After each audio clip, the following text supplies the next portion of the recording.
Assalamualaikum warahmatullahi wabarakatuh. Waalaikumsalam warahmatullahi wabarakatuh. Kata Imam Ghazali, hati itu kayak kaca, bening pada asalnya. Itu kan fitrah.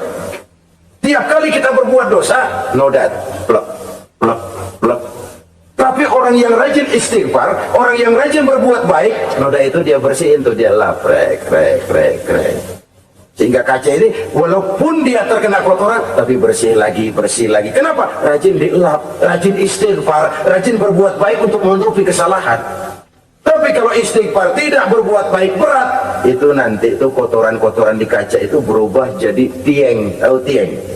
Udah susah diilangin kotorannya, berkarat di atas kaca. Kalau dosa sudah berkarat di hati, susah dihapus, berat untuk taubat, berat untuk melakukan kebajikan, itu sudah kerugian besar buat kita semua. Orang yang baik bukan orang yang tidak pernah salah. Orang yang baik adalah orang yang kalau dia berbuat salah dia sadar, dijadikannya pelajaran untuk tidak diulanginya lagi pada masa yang akan datang. Manusia dalam Islam tidak dilahirkan dengan dosa, tidak. Manusia bertanggung jawab terhadap perbuatannya sendiri-sendiri. Oleh karenanya, apabila kita terjatuh berbuat salah, cepatlah adakan perbaikan. Orang yang bertakwa dihapuskan kesalahannya oleh Allah, dilakukan pemutihan. Ya sama juga televisi lah. Kita dulu udah lupa bayar, kelamaan numpuk. Akhirnya kan kata petugas, yang bulan ini bayar aja dah, yang bulan ini aja, yang lain mau pemutihan. Kenapa? Dia sudah lihat kita punya tanda-tanda baik, pengen membayar dengan sebagaimana mestinya. Dari ketakwaan kepada Allah. Lalu wa yu'azzim lahu ajra. Orang yang bertakwa itu diperbesar pahala kebaikannya. Masya Allah. Sudah dosa saya percaya kepada sesuatu yang saya mengerti, sesuatu yang boleh dipelajari sejak TK sampai perguruan tinggi, sejak anak-anak sampai kakek nenek. Saya bukan percaya kepada sesuatu yang saya tidak mengerti tapi yang harus saya percaya. Saya justru percaya kepada sesuatu yang memang saya mengerti. Saudara-saudara, demikianlah bahwa Tuhan dalam Islam adalah Tuhan yang terbuka, rasional, boleh dipelajari sejak kakek-kakek sampai anak-anak, sejak TK sampai kepada perguruan tinggi. Lalu yang kedua, masih menurut kata dia, saya adalah pengagum Amerika, dia bilang, sebagai penegak hak-hak asasi manusia, sebagai pahlawan demokrasi, yang pagi-pagi sudah mencanangkan di dalam dia punya Declaration of Independence bahwa semua manusia dilahirkan sama, all men are created equal. Saya kagum dengan itu. Sampai pada satu saat, menurut cerita dia, saya berada di New York, saya mau masuk sebuah restoran, saya tertegun ketika saya akan masuk. Di pintu restoran itu tertulis white only, white only, hanya melayani kulit putih. Artinya sing kulite ireng minggir. Saya gelo, saya nelongso, bahasa Inggris ya. Katanya all men are created equal. Semua manusia dilahirkan sama. Lah ini kok tegel-tegele? Kok sampai hati bikin tulisan hanya melayani kulit putih? Sampai saya melihat dalam Islam ini betapa si kulit putih dan si kulit hitam duduk saling berdampingan. Masjid menjadi simbol semangat kebersamaan mereka. Siapapun masuk masjid, buka sepatu. Di sana mereka menghadap ke arah yang sama, menyembah Allah Tuhan yang sama, mengikuti cara Rasul yang sama, melakukan gerak yang sama, membaca bacaan yang sama, dengan bahasa yang sama. Persaudaraan seperti inilah yang lama saya dambakan. Ini kenapa saya memilih Islam. Saudara-saudara kaum muslimin, saya ingin menggunakan cerita ini sebagai pengantar bahwa salah satu misi Islam memang membebaskan manusia dari ras diskriminasi. Nabi menyatakan, innallaha la yanzuru ila suwarikum wa amwalikum, walakin yanzuru ila qulubikum wa a'malikum. Sungguh Allah tidak melihat tampangmu, Allah tidak melihat potonganmu, Allah juga tidak melihat hartamu. Yang Allah lihat adalah hati dan amal perbuatanmu. Islam membebaskan manusia dari ras diskriminasi. Dari manapun orang datang, apapun warna kulitnya, dari suku apapun ia dilahirkan, akidah mengikatnya dalam satu persaudaraan yang mesra, persaudaraan Islam. Nilai manusia dengan demikian bergantung kepada ketakwaannya. Takwa, seperti kita tahu, adalah bahasa Quran yang sudah menjadi bahasa kita. Sedemikian sering kalimat ini dipakai, sampai-sampai ia mengalami pergeseran dari arti yang sebenarnya.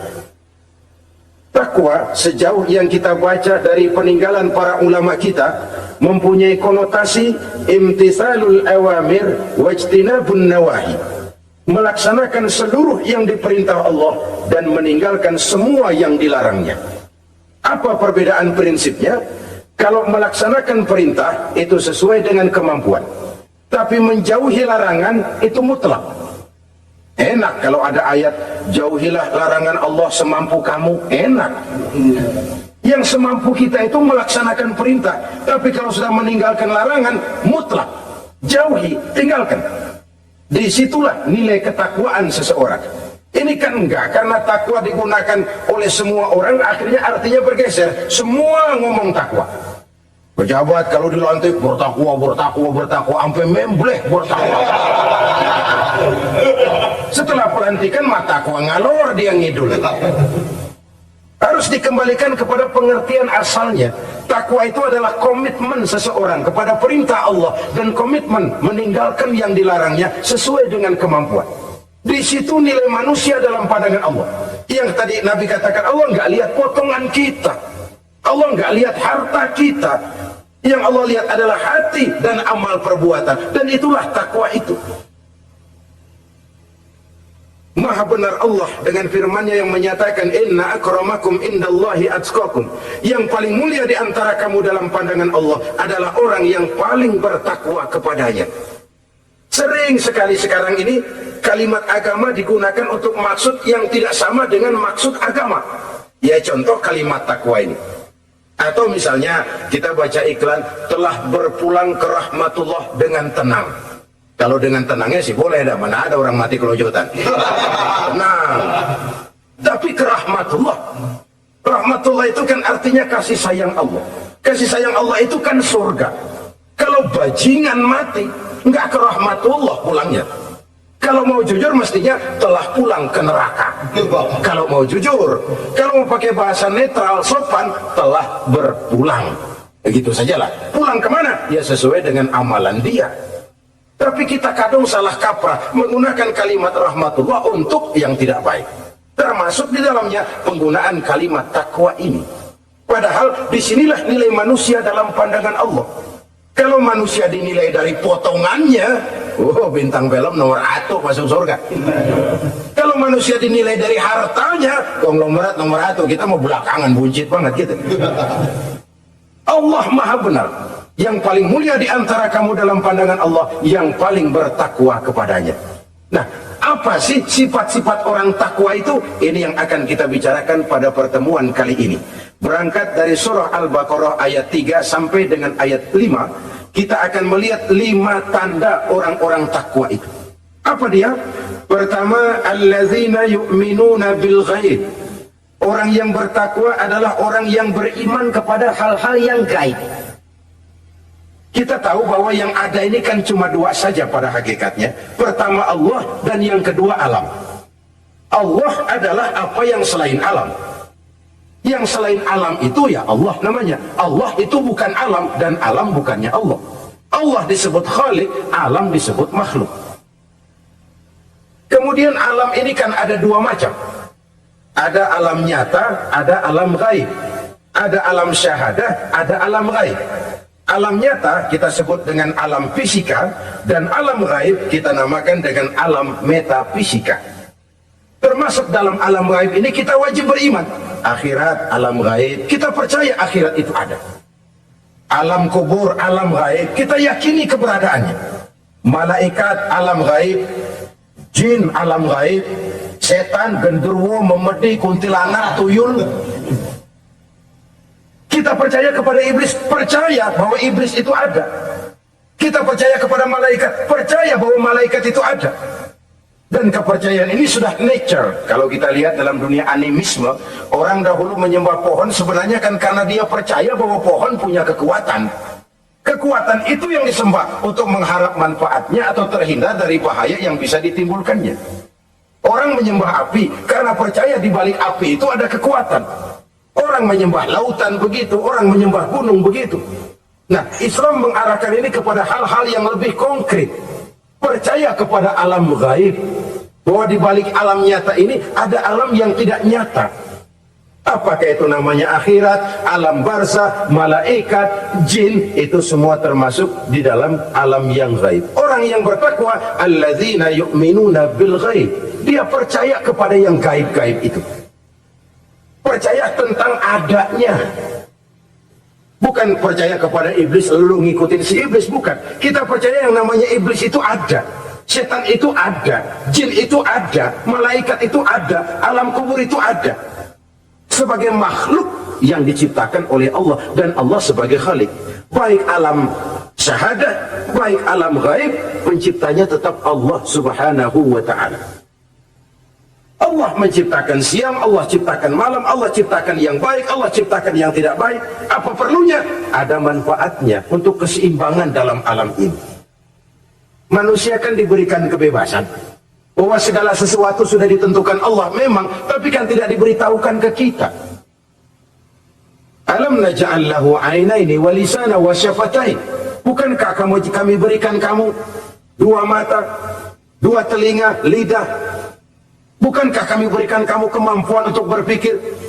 Kami berikan ketunjukan dua jalan, yang baik, yang tidak baik. Kira-kira, manusia, ini jalan kebaikan, akhirnya akan sampai ke surga.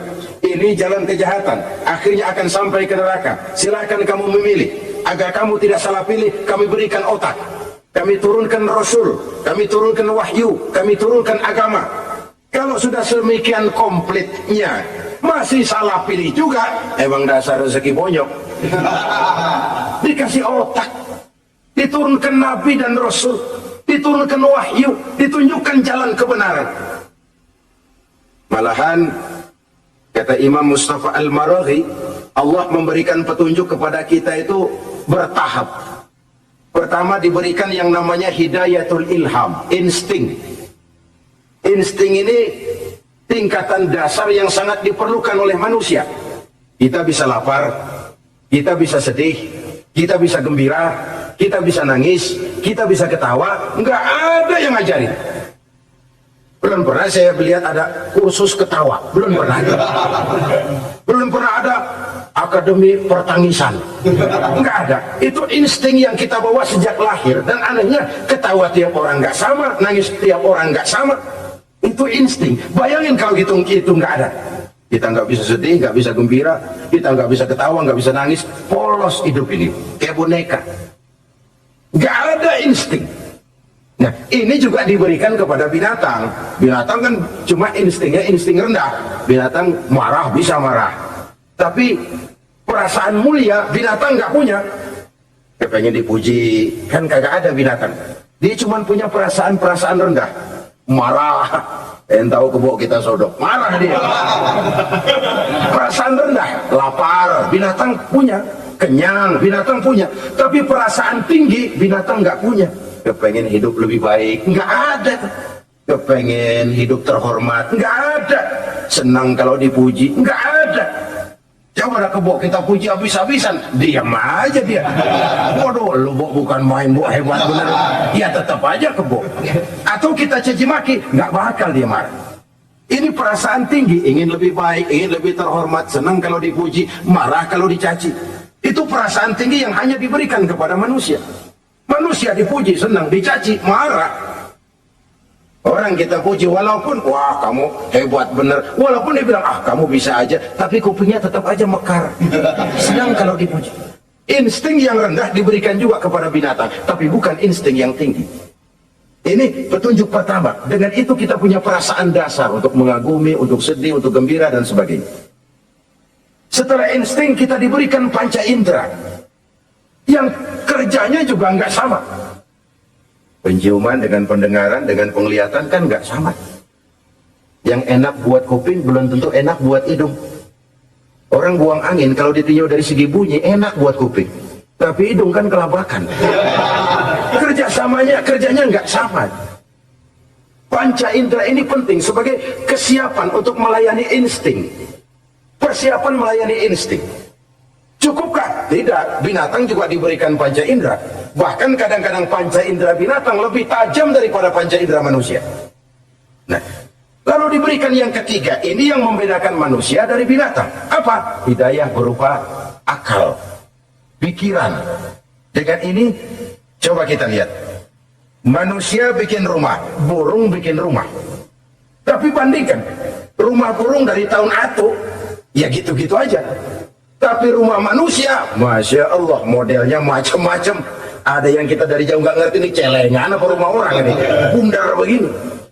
Binatang bikin rumah, manusia bikin rumah. Binatang bikin rumah dengan insting, manusia bikin rumah dengan otak. Hasilnya berbeda. Manusia tidak punya sayap, tapi dengan otaknya dia bisa terbang lebih tinggi dari burung. Manusia tidak bernapas dengan insang, tapi dengan otaknya dia bisa nyelam lebih dalam daripada ikan. Ini kelebihan manusia dari binatang, diberikan otak. Belum cukup rupanya otak, karena otak ini penemuannya relatif. Apa yang dianggap hari ini benar, besok udah nggak benar. Apa yang hari ini otaknya bilang baik, besok dia bilang jelek. Apa yang hari ini otaknya bilang katakan jelek, besok dia bilang baik. Yang relatif tidak bisa dijadikan pegangan. Maka Allah lalu memberikan yang keempat, Hidayatuddin namanya, petunjuk berupa agama. Diberikan insting, diberikan panca indera, diberikan otak, lalu diberikan agama. Turun para rasul yang 25 itu yang merupakan mata rantai yang berkaitan, tidak terpisah. Misi samawi, semuanya sama bersumber dari Allah yang satu itu. Setelah agama datang, masih ada yang lebih penting. Apa? Hidayah yang disebut taufik. Persesuaian kehendak antara kita dengan Allah. Kalau taufik tidak datang, kalau taufik tidak dapat, Kan'an saja anak Nabi Nuh kufur. Anak Nabi tidak dapat taufik namanya itu. Agama turun, bapaknya Nabi. Bapaknya Nabi. Azar, ayahnya Nabi Allah Ibrahim, tidak mendapat taufik. Lalu Abu Jahal, Abu Lahab, pamannya Nabi, tidak mendapat taufik. Lalu istrinya Nabi Lut tidak mendapat taufik. Bayangkan ini, anak Nabi, paman Nabi, bapak Nabi, istri Nabi. Taufik inilah yang hak prerogatif Allah. Insting semua dikasih, panca indera semua dikasih, otak semua dikasih, agama kepada semua diturunkan. Tapi taufik ini hak prerogatif Allah. Lah kita ini bersyukur, ponakan Nabi aja bukan dapat taufik. Tidak sekedar mendengar Islam, mendengar agama, tapi mengikuti agama itu sendiri. Inilah institusi-institusi yang diberikan Allah kepada kita. Jadi kalau sudah begini lengkap, manusia, nih aku kasih, tempuh jalan ini, masih salah juga, dasar sableng. Pantas kalau Allah mengadili, pantas kalau Allah memberikan sanksi. Kenapa? Rasul udah turun, otak dikasih, panca indera dikasih, peringatan dikasih, masih salah juga. Pantas dong kalau diadili. Kecuali kalau Allah nggak nurunin apa-apa, hidup dah selagu-lagu lu sono, mau guling mau kupak terserah deh. Kalau begitu lalu ada pengadilan, nggak adil. Ini institusinya lengkap kok. Pantas kalau Allah mengadakan pengadilan di akhirat. Pantas kalau Allah meminta kita pertanggungan jawab. Komplit begini rupa. Ya, termasuk di dalamnya kita percaya kepada yang gaib ini. Bahwa ada yang tidak nyata di balik yang nyata ini. Ada yang kita percaya kebaikannya, ada yang kita percaya sekedar percaya saja. Kayak setan, iblis, kita percaya adanya, tapi kan nggak wajib ngikuti. Termasuk mempelajari ilmu-ilmunya setan, ilmu-ilmunya iblis. Tenung, santet, nujum-nujuman, ramal-ramalan, itu kan ilmu-ilmunya setan, ilmu-ilmunya iblis. Belajar saja pun jangan. Belajar saja pun nggak boleh, apalagi sampai mengamalkannya. Karena tatkala kita belajar, apalagi mengamalkan, kita sudah bersekutu dengan setan dan iblis. Na'udzubillah, summa na'udzubillah. Ini yang pertama. Jadi orang yang bertakwa itu sifatnya yang pertama, dia percaya kepada yang gaib. Di balik yang nyata, ada yang tidak nyata. Saudara-saudara, jangankan yang alam seperti ini ya, alam kubur, alam akhirat, masih di alam nyata ini saja ada sesuatu yang hanya kita bisa rasakan tapi nggak bisa kita lihat, nggak bisa kita pegang. Contohnya angin, ada tuh, kita rasain tapi kan nggak bisa kita pegang. Bentuknya bagaimana kita nggak tahu. Oh merah pak, kenapa? Buktinya dikerok. Itu mah merah kerokan, bukan warna angin merah. Sesuatu yang ada tapi hanya bisa kita rasakan. Pedas, makan cabai pedas. Pedas itu ada, tapi kan abstrak. Mana sih pedasnya? Nggak bisa kita pegang, nggak bisa kita lihat, tapi kita rasain. Oh itu yang hijau mah cabai mang. Pedasnya mana pedasnya? Sesuatu yang cuma ada rasa, tanpa bentuk, tanpa bisa kita jamah. Ini satu langkah untuk mengantar kita memahami yang gaib. Yang masih dalam alam nyata saja ada sesuatu yang kita cuma merasakan adanya, tapi kita nggak bisa lihat, kita nggak bisa pegang. Makanya ada orang tanya, Pak, itu kalau orang mati dibacain Fatihah di sono apa pahalanya nyampe tuh? Saya jawab, kalau ente nggak percaya mati dulu dah. Mati dulu bacain Fatihah, tungguin di sono. Kalau nggak nyampe balik lagi kemari. Bang bagaimana hal-hal yang kayak begitu? Wong sholat saja kita nggak tahu sholat kita diterima atau tidak oleh Allah. Kita puasa, kita hanya melaksanakan. Allah mau terima apa tidak kita nggak tahu. Itu yang nyata-nyata, apalagi sudah berkaitan dengan hal-hal yang gaib. Ini sifat yang pertama, orang yang bertakwa, alladzina yu'minuna bil ghaib, dia percaya kepada yang gaib. Alam kubur itu ada, alam akhirat ada, malaikat ada, jin ada, surga ada, neraka ada, dan lain sebagainya. Satu. Yang kedua, orang yang bertakwa itu wa yuqimunas shalah. Setelah percaya kepada yang gaib, mereka juga mendirikan sholat. Nah, mari kita lihat ayatnya. Selalu yang berkaitan dengan sholat itu kalimatnya yuqimunas shalah, mendirikan sholat, bukan mengerjakan. Gak ada ayat i'malis sholat, if'alis sholat, kerjakan sholat, gak ada. Selalu aqimis sholat, dirikan sholat. Kenapa? Kata para ulama, kalimat mendirikan ini mengandung makna istimrar, mengandung arti kontinuitas, ada kelanjutan. Mendirikan sholat artinya mengerjakan sholat dengan betul, selesai sholat, ajaran sholat diterjemahkan dalam kehidupan. Itu artinya mendirikan sholat. Nah, kalau dilihat dari sisi ini, banyak di antara kita yang sudah mengerjakan sholat, tapi belum mendirikan sholat. Sebab mendirikan istimrar, ada kesinambungan. Selesai sholat, ajaran sholat diterjemahkan di tengah-tengah kehidupan bermasyarakat. Sehingga sholatnya punya refleksi. Sholatnya punya bias dalam membentuk kepribadian dirinya. Ini kadang-kadang rancu. Yang sembahyang dia, yang nyolong dia. Yang baca Quran dia, yang fitnah orang dia. Yang sedekah dia, yang nyolong dia juga. Ansip bingung bagaimana mutusinnya. Kalau mendirikan sholat mengandung arti kesinambungan, selesai sholat, ajaran sholat diterjemahkan dalam kehidupan. Apa? Banyak tentunya. Misalnya sholat melahirkan sikap rendah hati, melahirkan keikhlasan, melahirkan sifat jujur, melahirkan sifat disiplin, dan lain sebagainya. Dan itu diterjemahkan dalam kehidupan.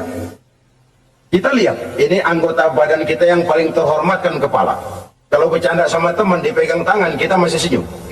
Dipegang kaki, kita masih senyum. Tapi kalau pala dikeplakin, jengkel bukan main. Kenapa? Al-Mukarram itu adanya di sini. Otak, di kepala. Tapi kepala yang kita hormati ini ketika sujud di hadapan Allah sama rendahnya dengan telapak kaki kita. Allahu Akbar. Yang besar cuma Allah. Manusia, kepala sama rendah dengan telapak kaki. Kesadaran ini membias, selesai sholat, kembali ke masyarakat, sombongnya hilang. Apalagi ikhlas. Sholat itu kan lillahi ta'ala. Orang mau puji apa tidak, enggak soal. Orang mau bilang ini, mau bilang itu, soal lain. Yang penting ini saya kerjakan lillahi ta'ala, karena Allah saja, bukan karena yang lain. Disiplin. Sehari semalam 5 kali kita lapor kepada Sang Maha Komandan. Bagaimana tidak akan tercegah dari perbuatan yang keji dan munkar?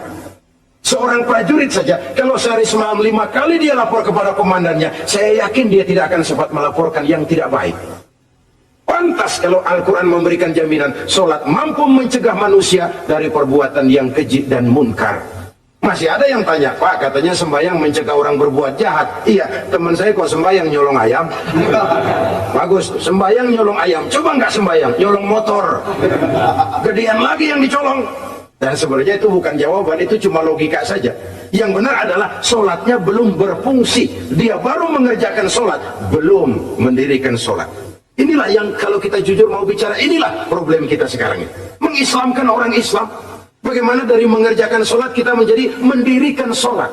Agar sholat itu membuahkan hasil berupa pembentukan kepribadian di tengah-tengah kehidupan sosial kemasyarakatan. Kalau tidak, ya sekedar terjebak kepada rutinitas.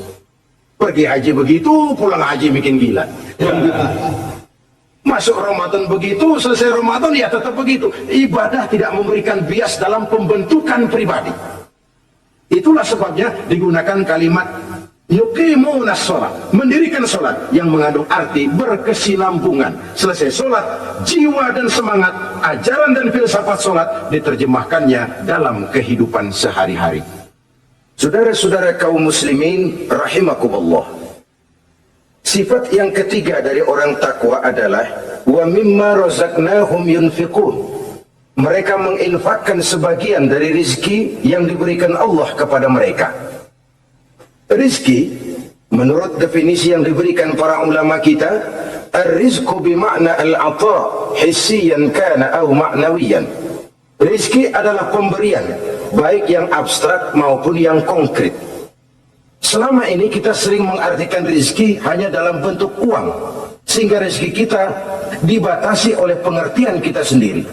Padahal tidak cuma uang, ilmu adalah rizki, jabatan dan kedudukan adalah rizki, otoritas dan wibawa juga rizki, anak, istri, suami juga rizki. Ketika ayat ini mengatakan wa mimma razaqnahum yunfiqun, mereka menginfakkan sebagian dari rizki, yang dimaksud di sini adalah rizki yang konkret dalam bentuk materi, uang, benda dan lain sebagainya. Orang yang bertakwa sadar benar, dari Allah rizki datang, ke jalan Allah rizki dibelanjakan. Semakin kita rajin membelanjakan rizki di jalan Allah, biasanya akan semakin mengalir rizki dari Allah. Semakin bakhil kita, kadang-kadang rezeki juga malas deketin kita. Yang keempat, orang yang bertakwa itu alladzina yu'minuna bima unzila ilaika wa ma unzila min qablik. Mereka beriman, mereka percaya kepada apa yang diturunkan terhadap Muhammad, yaitu Al-Quran, wa ma unzila min qablika, dan apa yang telah diturunkan sebelum kamu, yaitu Taurat, Zabur dan Injil. Orang yang takwa percaya bahwa Allah dahulu telah menurunkan Taurat kepada Musa, Allah telah menurunkan Zabur kepada Nabi Daud, Allah telah menurunkan Injil kepada Nabi Isa. Percaya sekadar percaya, tidak wajib mengamalkan ajarannya. Kita percaya Taurat itu kitabnya Allah, Injil dahulu yang diturunkan kepada Nabi Isa kitab Allah, Zabur kitab Allah. Percaya sekadar percaya, bukan percaya kemudian mengamalkan, bukan. Karena dengan turunnya Al-Quran, maka seluruh kitab-kitab terdahulu sudah tercakup di dalam Al-Quran. Orang yang bertakwa percaya kepada apa yang diturunkan terhadap Nabi Muhammad. Apa itu? Al-Quranul Karim. Bagaimana kepercayaan kita kepada Al-Quran? Bahwa dia kitab suci yang isi dan redaksinya langsung dari Allah, yang kita membacanya beribadah, mengerti atau tidak mengerti artinya. Akan lebih baik setelah bisa membaca, mengerti, kemudian mengamalkannya dalam kehidupan kita. Saudara-saudara, kalau kita adakan konteks ini di mana-mana, modernisasi, globalisasi, kemajuan sering membawa pergeseran nilai. Dulu, ini zaman dulu ya, waktu listrik belum masuk desa, kita rasakan betul. Kalau masuk kampung berasa banyak orang Islam. Padahal rumah pakai lampu templok, lampu tempel, paling banter, patroma. Tapi kita masuk kampung berasa kok banyak orang Islam. Kenapa? Suara Al-Quran kedengaran dari rumah-rumah. Kenapa? Ada anak-anak muda lagi latihan baca barzanji. Kenapa? Ada fatayat, santri-santri wanita lagi baca solawatan. Kenapa? Nenek-nenek lagi ngapalin sifat 20 sembari nyisik. Wujud artinya ada, maka mustahil Allah. Zaman dulu terjadilah modernisasi, listrik masuk desa. Apa yang kita lihat? Rumah pada terang. Terus televisi main gede-gedean. Lalu radio kaset main kenceng-kencengan. Tergeserlah suara Al-Quran, apalagi selawatan, apalagi barzanjian. Apa tidak boleh? Ya boleh saja. Apa tidak bagus? Ya bagus saja. Tapi kalau harus menggeser, apalagi menggusur nilai-nilai positif, itu yang kita prihatin. Kan Nabi mengingatkan, la tattabi'anna sunnana man kana qablakum shibran bi shibrin wa zira'an bi zira'in. Kamu akan ikuti tingkah laku orang-orang sebelum kamu. Cuma ikut-ikutannya nggak berasa, sejengkal, lalu sehasta, lalu semeter, lalu 3 meter. Begitu enak kamu ikut-ikutan budaya orang lain, sampai yang kamu ikuti masuk lubang biawak, kamu akan masuk juga ke dalamnya. Inilah kehidupan kita, inilah kehidupan anak-anak kita. Jujur mereka lebih kenal Valentine Day daripada Muharram. Anak-anak kita, anak-anak muslim, kalau kita menghitung Muharram sampai Zulhijjah nggak hafal. Kalau Januari sampai Desember, anak-anak kita bangun tidur hafal. Muharram sampai Zulhijjah, jangan anaknya, bapaknya keder.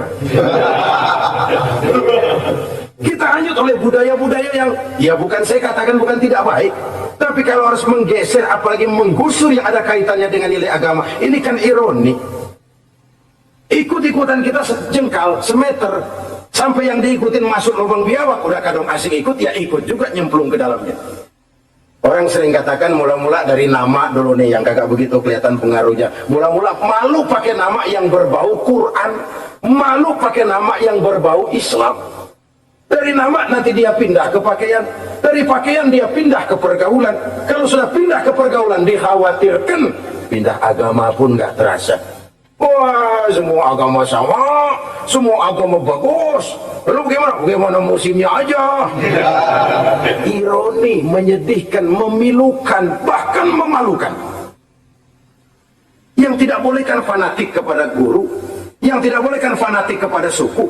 Kalau kepada agama, fanatik itu wajib, dalam arti bukan sempit, berpegang teguh kepada agama. Satu sikap yang wajar, bahwa penganut suatu agama menganggap cuma agamanya yang benar.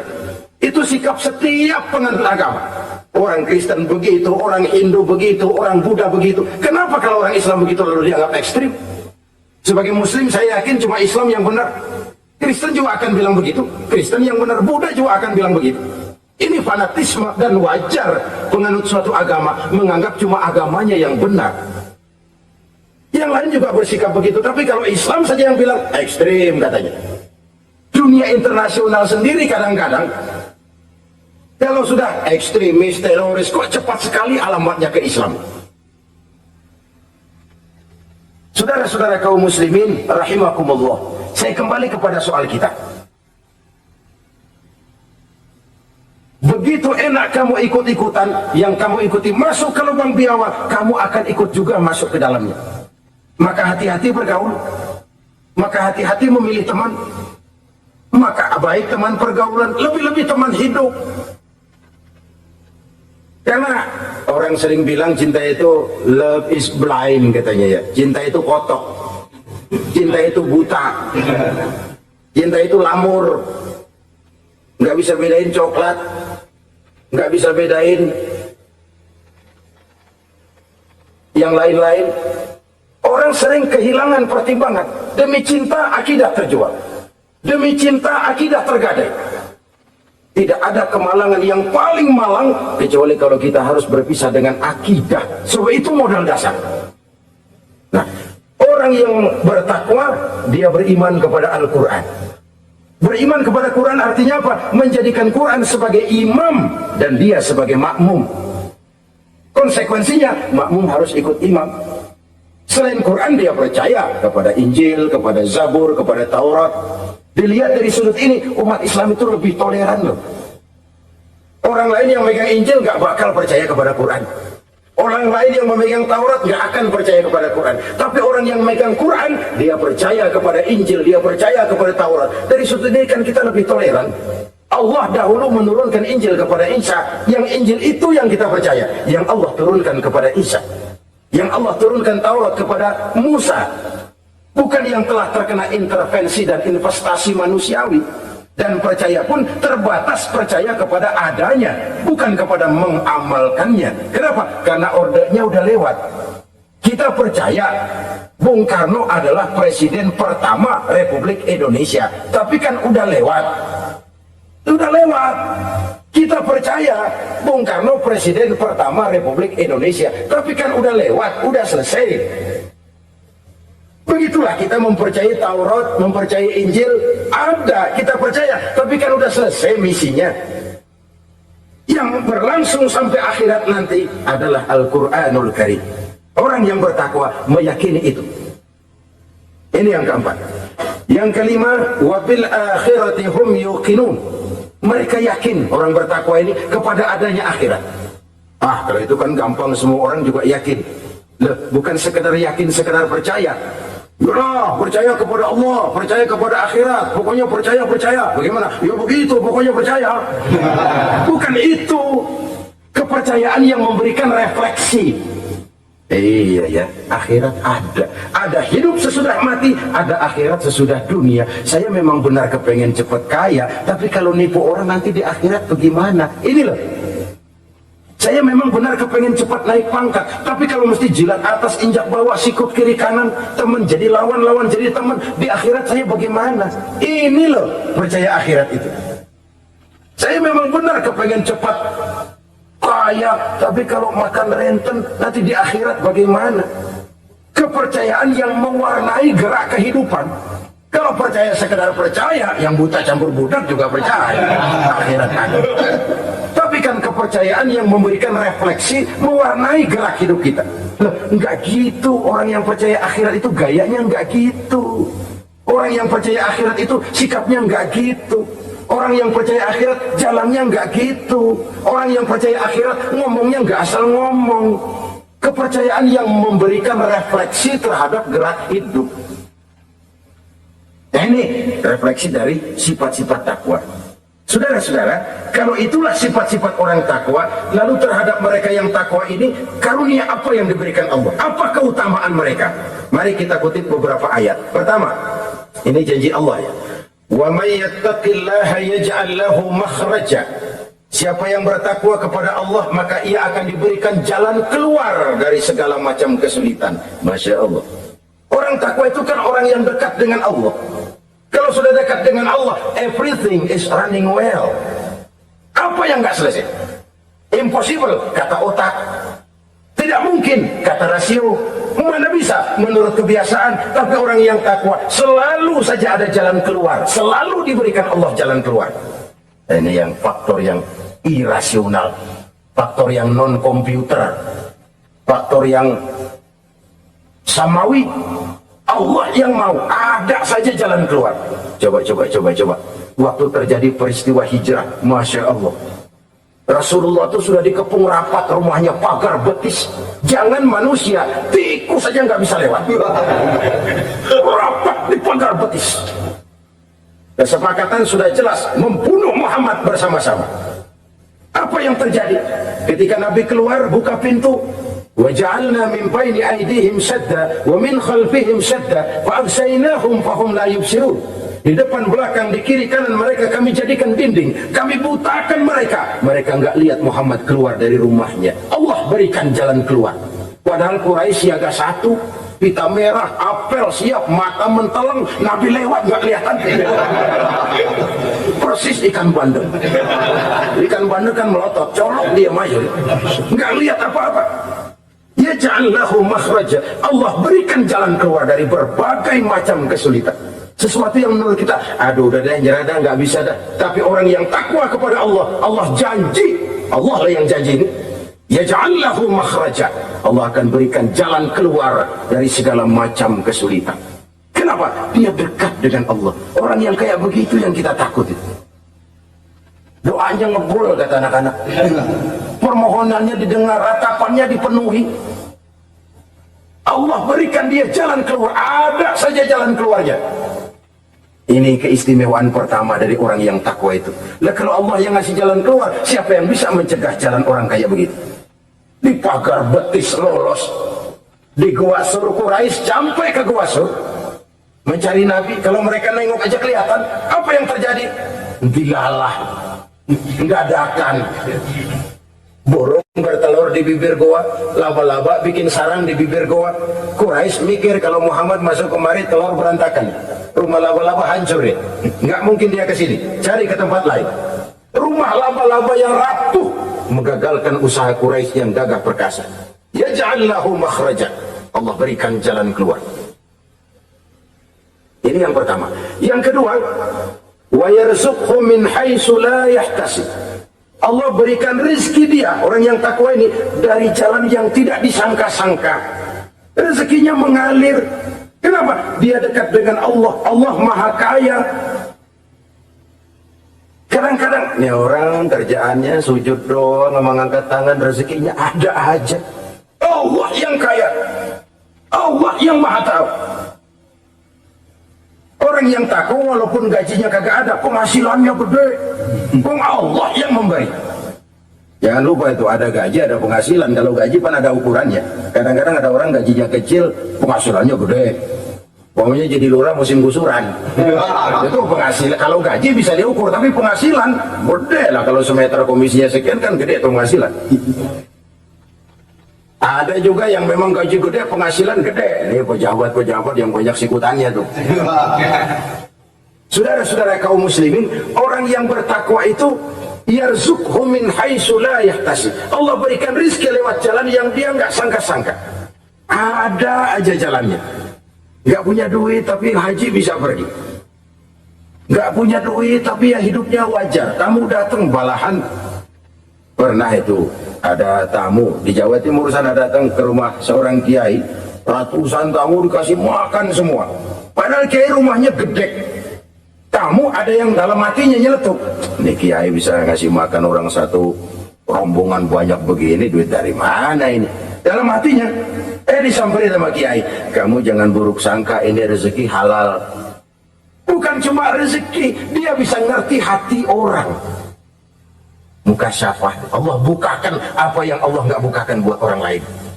Ini karunia, dan itu hanya mungkin dengan takwa. Itu tadi komitmen kepada perintah Allah, menjauhi larangannya. Mukasyafah, dibukakan pintu oleh Allah. Dia bisa lihat yang orang nggak lihat, dia bisa tahu yang orang lain nggak tahu. Udah nggak bisa main-main kalau ketemu orang begini. Ini udah high class ini di sisi Allah. Ini yang kedua, rezekinya ngalir lewat jalan yang nggak sangka-sangka. Yang ketiga, wa may yattaqillaha yaj'al lahu min amrihi yusra. Orang yang bertakwa kepada Allah, Allah jadikan urusannya gampang. Allah mudahkan urusannya. Masya Allah. Kalau Allah yang sudah mudahkan, siapa sih yang bisa bikin sulit? Allah yang gampang itu urusannya. Orang mana yang bisa bikin sulit? Boleh manusia merencana, mempersulit, memblokir segala macam. Tapi kalau Allah gampangin, jalan itu urusan. Boleh manusia merancang, tapi kalau Allah mau, apa yang nggak mungkin? Satu kampung orang mau jatuhin kita, kalau Allah mau angkat, naik. Satu negara orang mau naikin kita, kalau Allah mau turunin, nyungsep. Tu'izzu man tasya wa tuzillu man tasya. Allah muliakan siapa yang dikehendakinya, Allah rendahkan siapa yang dikehendakinya. Saudara-saudara kaum muslimin rahimakumullah, dimudahkan urusan orang yang takwa itu. Jadi kalau ingin urusan kita dimudahkan oleh Allah, konsepnya cuma takwa. Kembali kepada komitmen, laksanakan yang diperintah, jauhi yang dilarang. Itu saja. Apalagi keutamaan orang takwa itu, wa may yattaqillaha yukaffir anhu sayyi'atihi wa yu'azzim lahu ajra. Siapa yang bertakwa kepada Allah, dihapuskan segala kesalahannya yang sudah lalu. Masya Allah. Dihapuskan kesalahannya. Bahwa manusia punya salah, ya manusiawi. Tapi ada hadis menyatakan, ikuti perbuatan salahmu dengan kebaikan. Niscaya kebaikan itu akan menghapus kesalahan kamu. Kalau dulu kita makan harta orang dengan zalim, kita nggak sempat minta maaf tuh orang udah mati. Bagaimana caranya? Berbanyak sedekah. Mudah-mudahan sedekah ini menutupi kesalahan kita yang lalu memakan harta orang dengan cara yang zalim. Ikuti perbuatan salah dengan kebaikan. Niscaya kebaikan itu akan menghapus kesalahan kamu. Nah ini orang yang bertakwa, dihapuskan kesalahannya oleh Allah. Direhabilitir. Dia lakukan pemutihan. Yang melakukan pemutihan Allah. Kalau dosa sudah dihapuskan, Masya Allah. Coba. Ada hadis menyatakan, siapa orang baca Bismillahirrahmanirrahim, maka dia bisa lewat di atas air. Beku itu air. Bismillah saja bisa jalan di air. Ini bismillahnya orang yang bagaimana? Nih. Bismillahnya orang yang bobotnya ringan. Bobotnya ringan, dia bisa jalan di air. Kenapa bobotnya ringan? Dosanya pemutihan. Model kita 16 kali baca bismillah, lewat di empang kelelep aja. Bobot kita kelewat berat oleh lapisan-lapisan dosa. Makin banyak dosa, makin berat bobot. Karena bagaimana kita mau mendapat kemudahan dari berbagai urusan? Dong dosa kita berlipat-lipat. Kata Imam Ghazali, hati itu kayak kaca. Bening pada asalnya. Itu kan fitrah. Tiap kali kita berbuat dosa, noda. Plek. Tapi orang yang rajin istighfar, orang yang rajin berbuat baik, noda itu dia bersihin tuh, dia lap, rek. Sehingga kaca ini walaupun dia terkena kotoran tapi bersih lagi. Kenapa? Rajin dielap, rajin istighfar, rajin berbuat baik untuk menutupi kesalahan. Tapi kalau istighfar tidak berbuat baik berat, itu nanti itu kotoran-kotoran di kaca itu berubah jadi tieng. Tahu tieng? Udah susah diilangin kotorannya, berkarat di atas kaca. Kalau dosa sudah berkarat di hati, susah dihapus, berat untuk taubat, berat untuk melakukan kebajikan, itu sudah kerugian besar buat kita semua. Orang yang baik bukan orang yang tidak pernah salah. Orang yang baik adalah orang yang kalau dia berbuat salah dia sadar, dijadikannya pelajaran untuk tidak diulanginya lagi pada masa yang akan datang. Manusia dalam Islam tidak dilahirkan dengan dosa, tidak. Manusia bertanggung jawab terhadap perbuatannya sendiri-sendiri. Oleh karenanya, apabila kita terjatuh berbuat salah, cepatlah adakan perbaikan. Orang yang bertakwa dihapuskan kesalahannya oleh Allah, dilakukan pemutihan. Ya sama juga televisi lah. Kita dulu udah lupa bayar, kelamaan numpuk. Akhirnya kan kata petugas, yang bulan ini bayar aja dah, yang bulan ini aja dah, yang lain mau pemutihan. Kenapa? Dia sudah lihat kita punya tanda-tanda baik, pengen membayar dengan sebagaimana mestinya. Dari ketakwaan kepada Allah. Lalu wa yu'azzim lahu ajra. Orang yang bertakwa itu diperbesar pahala kebaikannya. Masya Allah. Sudah dosa dihapus, dia diampuni, diputihkan, kebaikannya dilipat gandakan pahalanya. Padahal kita semua sama-sama maklum. Inilah kenikmatan Islam. Kalau kita berbuat jahat, dibalas dengan yang setimpal. Kalau kita berbuat baik, dibalas berlipat ganda. Wallahu yudha'ifu liman yasha. Allah melipat gandakan pahala kebaikan bagi orang yang dikehendakinya. Alangkah pemurahnya Allah. Dosa kebaikan berlipat ganda, dosa kesalahan seimbang dengan kesalahan itu. Karena itu kata para ulama sufi, kalau kamu berbuat jahat, jangan lihat besar kecilnya, tapi lihat kepada siapa kejahatan kamu lakukan. Kalau kamu mendapat kebaikan, jangan lihat besar kecilnya, tapi lihat siapa yang ngasih kebaikan itu. Kecil dosa kita lakukan, tapi kepada Allah. Sedikit karunia yang kita terima, Allah yang ngasih. Logikanya begini. Saya ketemu menteri, dikasih duit 5.000 perak, 5.000 rupiah. Karena yang ngasih menteri, itu duit barangkali saya jadiin jimat. Nggak saya belanja-belanjain. Saya simpan, kenapa? Buat bangga-banggaan, buat cerita-ceritaan. Saya ketemu menteri masa nih 5.000 perak dikasih. menteri yang ngasih 5.000 rupiah, saya simpan, saya jadikan kebanggaan. Bagaimana kalau yang ngasih Allah, yang serba maha, maha kaya, maha adil, maha tahu, kita lupakan. Akaltum ni'mata rabbikum walam tashkurulah. Tiap saat kita namakan nikmat Allah, tapi kita lupa bersyukur kepadanya. Padahal Allah janjikan, makin kamu pandai bersyukur, makin aku tambah nikmatku. Tapi kalau kamu tidak pandai bersyukur, awas, azabku itu amat pedih. Jadi azab, nikmat maksud saya, bisa berubah menjadi azab kalau kita tidak pandai mensyukurinya. Saudara-saudara kaum muslimin rahimakumullah, dari uraian singkat ini saya ambil beberapa catatan utama. Pertama, nilai manusia dalam pandangan Allah adalah ketakwaannya. 14 abad yang lalu, sebelum orang teriak-teriak tentang hak asasi, Rasulullah sudah mencanangkan semangat persamaan ketika beliau bersabda, "An-nasu kulluhum li Adam, wa Adam min turab, la fadla li Arabiyyin ala ajamiyyin illa bitaqwa." Seluruh manusia berasal dari Adam. Adam diciptakan dari tanah. Tidak ada kelebihan Arab dengan yang bukan Arab kecuali takwanya. Di situ nilai manusia dalam pandangan Allah. Takwa bukanlah kulit. Wah, itu kalau sorbannya paling gede berarti paling takwa. Belum tentu. Wah, tasbihnya panjang-panjang. Belum tentu. Oh, jenggotnya jengser. Belum tentu. Wah, kumisnya tebal. Buat nyaring kopi kali. Itu kulit. Kulit perlu, tapi isi jauh lebih penting. Sehingga Nabi katakan, at-taqwa hahuna. Takwa itu di sini, di sini, di sini. 3 kali. Di hati. Bukan di serban, bukan di tasbih, bukan di sajadah, bukan di sarung. Di sini, di situ takwa. Penggeraknya adalah hati. Dan untuk itu Allah menyediakan fasilitas keutamaan. Diberikan jalan keluar dari berbagai kesulitan, diberikan rizki dengan jalan yang tidak disangka-sangka, dihapuskan kesalahannya, dimudahkan usahanya, diperbesar pahala kebajikannya. Karena itu, untuk mengejar posisi di hadapan Allah, tidak lain adalah takwa. Allah tidak bedakan manusia dari keturunannya, warna kulitnya, tapi dari ketakwaannya kepada Allah. Orang yang takwa disebut muttaqin, dan itulah nilai tertinggi manusia di hadapan Allah Subhanahu wa taala.